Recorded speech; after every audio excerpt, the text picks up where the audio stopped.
হলো নরেন? হ্যাঁ, উঠে দাঁড়ালি যে? তুই তো আমাকে বাড়ি যেতে বললি। আমি কই না তো। সাত করি, তাহলে কি তুই আমাকে বাড়ি যেতে বললি? দূর, আমি তো তোকে অন্য কথা বললাম। বললাম যে তুই এতক্ষণ। তাহলে তাহলে কে আমাকে বাড়ি যাওয়ার কথা বললে? কেউ না, তুই তুই একটু শান্ত হয়ে বস তো। বস না, বস। শুনতে পেলিনি নরেন, শুনতে পেলিনি? এরপরে বাড়িতে গিয়ে কি দেখবি না, কি দেখবি? ঠাকুর,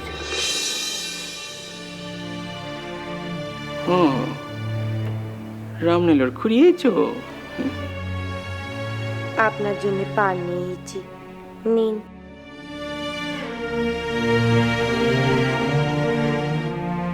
পান খাবেননি? ইচ্ছে করছে নি গো। পান খেতে আপনার ইচ্ছে করছে নি? তবে এখানটা রাখি, আপনার যখন ইচ্ছে হবে তখন খাবেন। ইচ্ছে করবে নি গো রামনীলর খুঁড়ি, তুমি নিয়ে যাও। বেশ, আমি তবে নিয়ে যাই। ও রামনীলর খুঁড়ি, এখনই চলে যাবে? একটুক্ষণ বসো এর কাছে।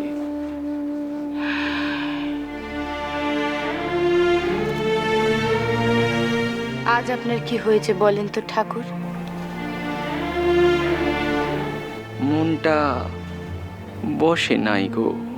কেন ঠাকুর? ওই শরতে বললে লরেন নাকি আজ তার বাড়িতে নাই, সেঙ্গাতের বাড়িতে গেছে। তা তো যেতেই পারে ঠাকুর। আজ কি? কেন ঠাকুর, আজ কি? নরেন, কোথায় যাচ্ছিস? আরে আচ্ছা, তোর এখনই যাবার কি হলো বলতো? কতদিন ধরে বলতে বলতে তুই আজ এলি। কথা ছিল আমরা একসঙ্গে সারা দিন সারা রাত কাটাবো। আরে কথার খেলাপ করছিস কেন? চল, রোজই তো বাড়ি যাস, আজকে না হয় আমরা একসাথে গল্প করি। আরে চল চল চল, ভেতরে চল, ভেতরে চল। আরে চল না। দিলনি গো, দিলনি গো, তারে যেতে দিলনি গো, রামনীলর করে তারে যেতে দিলনি। ও স্যাঙাতরা? হ্যাঁ গা রামনীলর খুঁড়ি, এ কি যাবে একবার বরানগরে? বরানগরে? সেখানে কার বাড়ি যাবেন? ওর সেঙ্গাতের বাড়ি। এই তো, এই তো, এখানে এখানে এখানে এখানে। আপনি চেনেন ও স্যাঙাতের বাড়ি? কোথা বাড়ি জানেন?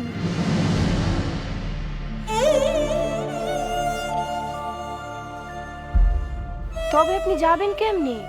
কোথা খুঁজবেন তারে? নাম জানেননি, ধাম জানেননি।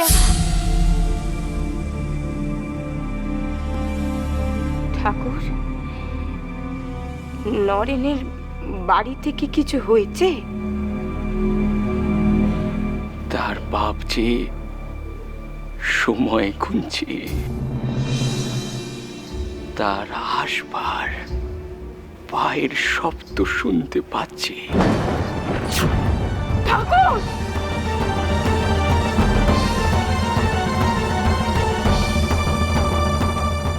জানিনি নরেনের মা যে কি করছেন, জানিনি। আয় আয় আয় আয়। কি হলো আমার? সকালে তো বেশ ভালো ছিল। মামলার কাগজপত্র সব থেকে ভালো করে শুয়ে দে বাবা, ভালো করে শুয়ে দে। শুয়ে দে। কাগজপত্র দেখলো কি যে হলো। ঠিক করে শুন। শুনছেন শুনছেন? কি কি ওরে, কেউ জানা একবার ডাক্তারকে ডেকে নিয়ে আয় না। ও মা, মা বাবার হঠাৎ করে কি হলো মা? জানি না বাবা কি হলো। ও বাবা, ও বাবা কথা বলেন না বাবা। ও বাবা, কোথায় কোথায় কোথায় কোথায় কষ্ট হচ্ছে বলুন? কোথায়? এখানে? এই তো বাবা, বাবা কথা বলেন না বাবা। বাবা, কোথায় কষ্ট হচ্ছে বাবা? এই তো সকালবেলা কাগজপত্র দেখছিল। আমি বারণ করলাম, বললো এই কাগজটা দেখে আমি উঠে পড়ছি। তারপর কি যে হলো শুনুন না। শুনছেন শুনছেন? আমি যাই গিয়ে ঠাকুর ঘর থেকে চরণামৃত নিয়ে আসি, বুঝলি? হ্যাঁ, তুই বস তুই বস তুই বস। এই তো এই তো আছি আছি আছি আছি। আমি এক্ষুনি আসছি বাবা, আমি এক্ষুনি আসছি। মা, মা, মা তুমি বাবার কাছে বসো মা। ঠাকুর ঘর থেকে আমি নিয়ে আসছি মা। তুমি বাবার কাছে বসো, আমি নিয়ে আসছি। এই তো আমি এসে গেছি তো। শুনুন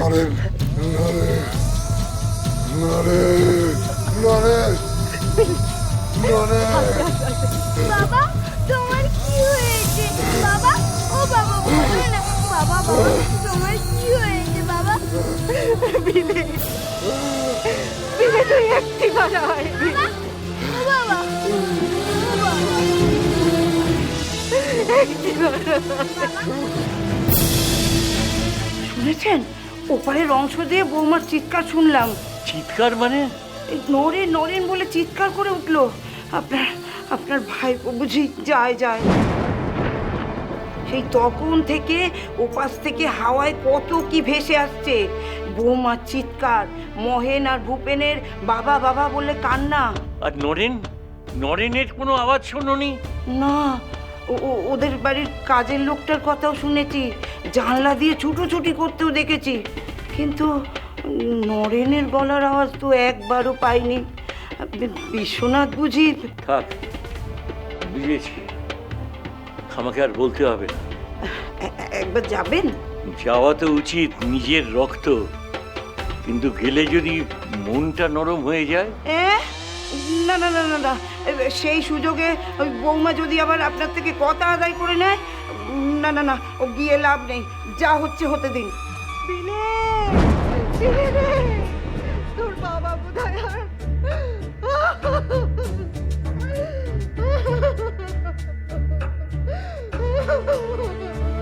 বিশ্বনাথের বড় গর্ব ছিল তার ছেলেকে সে তার থেকেও বড় অ্যাটর্নি করবে, বিলেত পাঠাবে। মরবার আগে তার আকাশ ছোঁয়া গর্বের মৃত্যু দেখে গেল। কপাল কপাল, এরই নাম কপাল। বাপ এখানে এখন তখন, আর ছেলে বাইরে হাওয়া খেয়ে বেড়াচ্ছে। একেই বলে ভগবানের বিচার, আর সেই ভগবান এখন আমাদের দিকে, বুঝলে? জীবনে প্রথমবার তুই তারে চোখের সম্মুখে দেখার সুযোগ পেয়েছিলি, কিন্তু তুই তারে দেখতে পেলিনি নরেন, দেখতে পেলিনি, দেখতে পেলিনি। এর মা তোরে দেখাবেনি বলেই হয়তো এমন খেলাটি তোর সঙ্গে খেলেছে রে, এমন খেলাটি তোর সঙ্গে খেলেছে। নরেন রে, নরেন, অনিত্য এ সংসারে মৃত্যু এসে চরম সত্য রে, চরম সত্য। কিন্তু তোর মৃত্যু ভালো লাগেনি, তোর ভালো লাগেনি, তাই হয়তো এর মা তোরে দেখানি, তাই হয়তো তোর মা দেখানি, তাই দেখায়নি। তুই জীবন দেখ রে ধরে, তুই জীবন দেখ, ভালো করে জীবন দেখ, না দেখলে বুঝতে পারবি কেমনে জীবনের দুঃখটা কি, তা কি বুঝবি কেমনে, বুঝবি কেমনে? দেখতে দেখতে দেখবি হাত ছাড়া তোরে সবার মধ্যে মধ্যমণি করে সভা জমায়, তোর গান শুনবার লেগে তোরে আটকে রাখে। একদিন এরাই তোর কাছ দিয়ে মুখ ফিরিয়ে নেবে রে, নিয়েছে, দেখবে।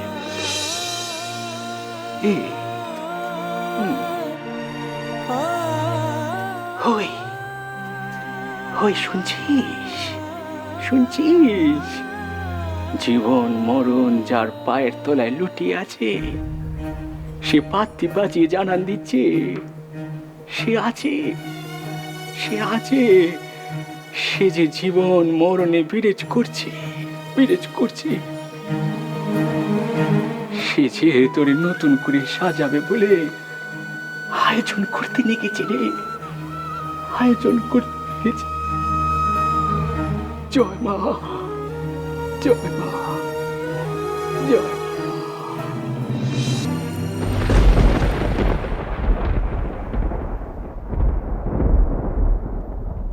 ডাক্তারবাবু,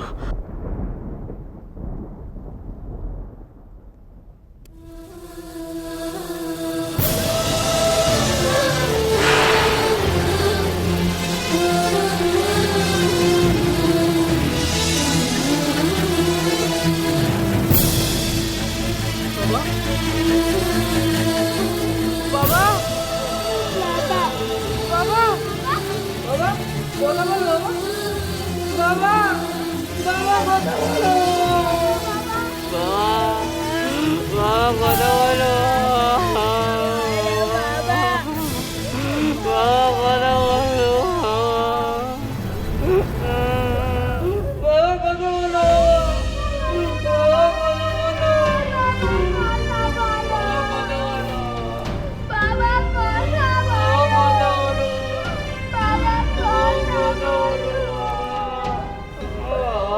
হেমালির বাড়ি চিনিস? ছুটে গিয়ে একবার ডেকে আনতো।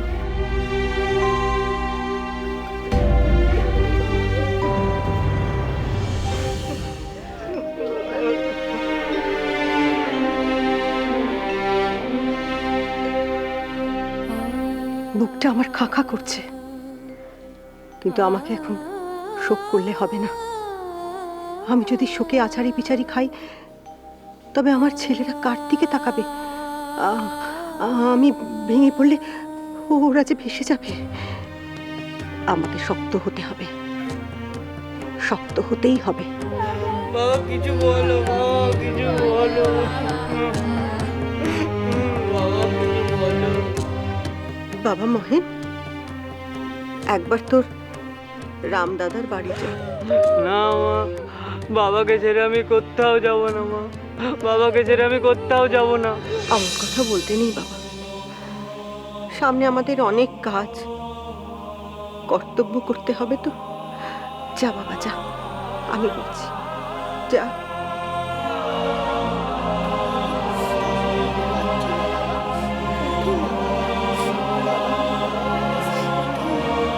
ওঠো না বাবা, বাবা ও বাবা ওঠো না, ওঠো না বাবা।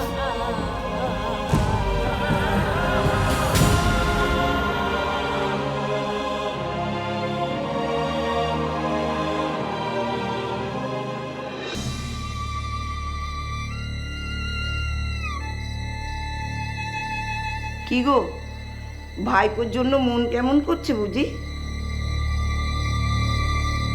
ওর যখন 8 বছর বয়স, তখন দুর্গাচরণ দাদা সন্ন্যাসী হয়েছিলেন। সন্ন্যাস নেবার 12 বছর বাদে একবার বাড়িতে এসেছিলেন সন্ন্যাস ধর্মের নিয়ম রক্ষার জন্যে। কিন্তু বিশ্বনাথের মা তার ছেলেকে নিয়ে ওর সামনে যাননি। তা জাননি ঠিকই, কিন্তু যা বিপুল সম্পত্তি রেখে গেছেন তাতে ছেলে মানুষ করতে বড়গিন্নির কোনো অসুবিধা হয়নি। তা অবশ্য ঠিক। দুর্গাচরণ দাদা যে বিপুল সম্পত্তি রেখে গিয়েছিলেন, তাতে বড়গিন্নির কেন, দত্তবাড়ির কোনো শরিকেরই অসুবিধে হয়নি। তবে কি জানো, বিশ্বনাথও কিন্তু কম উপার্জন করেনি। বেশি উপার্জন করেছে বলেই কি বাড়ির বেশিরভাগ অংশের দখলদারি চালাবে নাকি? আরে বাবা, শরিকি বাড়িতে সবার সমান ভাগ আছে। আপনি নিজের মনকে একটু শক্ত করুন তো। ওই ভাইপোর জন্য শোক করতে গিয়ে নিজের ছেলে তারকের কথাটা ভুলে যাবেন না যেন। আমরা আর কদিন বলুন, তা আমরা থাকতে থাকতে তারক যাতে এই বাড়িতে জাঁকিয়ে বসে, সেটা তো আপনি ভাববেন নাকি? নিশ্চয়ই চাই। আরে তারক হলো আমার ছেলে, আর বিশ্বনাথ হলো ভাইপো। কোথায় ছেলে আর কোথায় ভাইপো? তাও সবে মাত্র এই পৃথিবী ছেড়ে চলে গিয়েছে। তা আমি কাদের কথা ভাববো বলো তো? দেখবেন নরেনের এই দশা দেখে যেন আপনি আবার... না না না, ওই ছেলেটার প্রতি আমার কোনো মায়া মমতা নেই। ও চিরকালের একটা অহংকারী ছোঁড়া। ওই ছেলের অহংকারের জন্যেই বিশ্বনাথের এই কাল হল।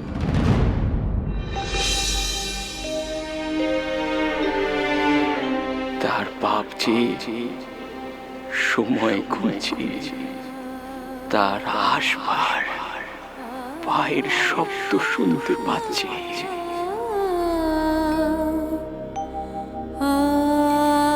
হে রঘুবীর, নরেনের মা কাল কেমন সকাল দেখবে ঠাকুর, কেমন সকাল দেখবে। কালো রাত কেটে তেনার জীবনে সকালে সূর্য কি আলোনে উঠবেনি ঠাকুর? এমন কালো রাত মেয়েদের জীবনে যে কোন রং মুছে দিয়ে চলে যায়, তা মেয়েদের বিনা আর কেউ বুঝতে পারেনি ঠাকুর, কেউ বুঝতে পারেনি। জীবনের রং চলে যাওয়ার মতো বয়স তো নরেনের মায়ের হয়নি ঠাকুর।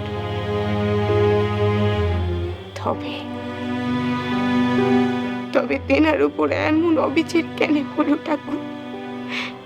কেন এমন অবিচার হলো?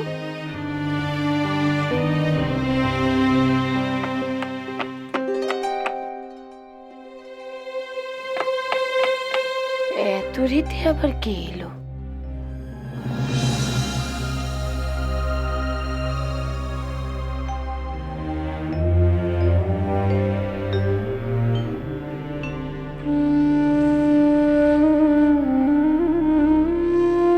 ঠাকুর, এত রীতি আপনি এখানে? আসুন, ভেতরে আসুন।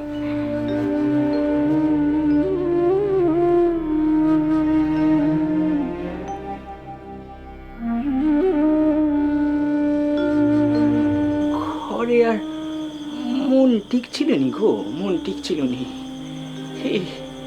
এখানটা বড় আকুলি পিকুলি করছিল। হ্যাঁ, আকুলি পিকুলি করছিল। কেন ঠাকুর? ওই লরেনের পা কি কি হয়েছে? আর নাই গো, আর নাই।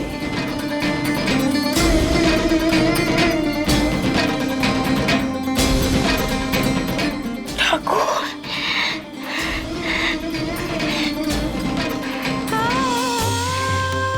ঠাকুর, লরেন কি তার মায়ের পাশে আছে ঠাকুর? জানি নি গো রামনার খুড়ি, জানি। ও, ছেলেটা বাপের পাশেও রইল নি।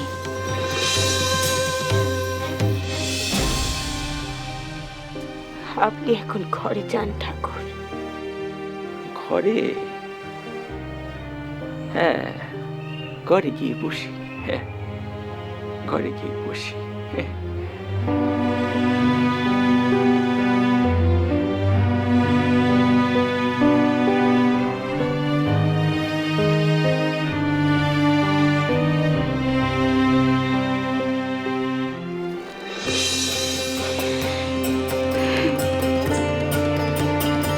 হে রঘুবীর, এ তুমি কি করলে ঠাকুর? এ তুমি কি করলে?